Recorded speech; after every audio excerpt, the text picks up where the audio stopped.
Hi friends, Gujarat Ahmedabad ವಿಮಾನ ನಿಲ್ದಾಣದಲ್ಲಿ air Indian airlines ವಿಮಾನ ಟೇಕಪ್ ಆದ ಕೂಡಲೇ ಪತನಗೊಂಡು ಭಾರೀ ದುರಂತ ಸಂಭವಿಸಿದೆ. ವಿಮಾನದಲ್ಲಿದ್ದ ಪ್ರಯಾಣಿಕರಲ್ಲಿ ಒಬ್ಬರು ಮಾತ್ರ ಬದುಕುಳಿದಿದ್ದಾರೆ. ಬಹುತೇಕ ಇನ್ನೆಲ್ಲರೂ ಮೃತಪಟ್ಟಿದ್ದಾರೆ. ದೇಶದಲ್ಲಿ ಅತಿದೊಡ್ಡ ದುರಂತಗಳಲ್ಲಿ ಇದು ಕೂಡ ಒಂದು. ವಿಮಾನದಲ್ಲಿದ್ದ ಪ್ರಯಾಣಿಕರ ಸಂಖ್ಯೆ 230. ಈ ವಿಮಾನದಲ್ಲಿ ಭಾರತೀಯರು 169 ಜನ, ಬ್ರಿಟಿಷ್ ಪ್ರಯಾಣಿಕರು 53 ಜನ, ಪೋರ್ಚುಗೀಸ್ ಪ್ರಯಾಣಿಕರು 7 ಜನ ಇದ್ದರು. ಹಾಗೆಯೇ ವಿಮಾನದಲ್ಲಿದ್ದ ಸಿಬ್ಬಂದಿಯೂ ಸೇರಿ 241 ಜನ ಪ್ರಯಾಣಿಸುತ್ತಿದ್ದರು. ಅಹಮದಾಬಾದ್ನಿಂದ ಲಂಡನ್ಗೆ ಹೊರಟಿದ್ದ ವಿಮಾನ ಮಧ್ಯಾಹ್ನ 1:10ಕ್ಕೆ ವಿಮಾನ ನಿಲ್ದಾಣದಿಂದ ಟೇಕಾಫ್ ಆಗಬೇಕಾಗಿತ್ತು. ಆದರೆ 1:33ಕ್ಕೆ 22 ನಿಮಿಷದ ನಂತರ ತಡವಾಗಿ ಹಾರಾಟವಾಯಿತು.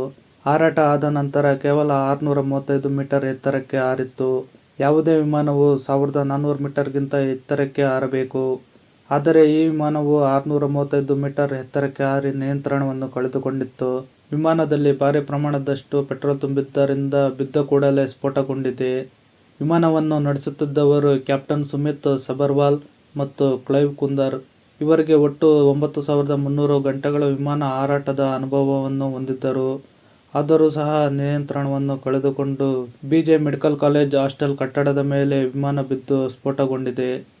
ನಿಮಗೆ ಯಾವ ಸಾರಿಗೆ ಸುರಕ್ಷಿತವಾಗಿರುತ್ತೆ ಎಂದು ಕಮೆಂಟ್ ಮಾಡಿ ತಿಳಿಸಿ ಸ್ನೇಹಿತರೆ.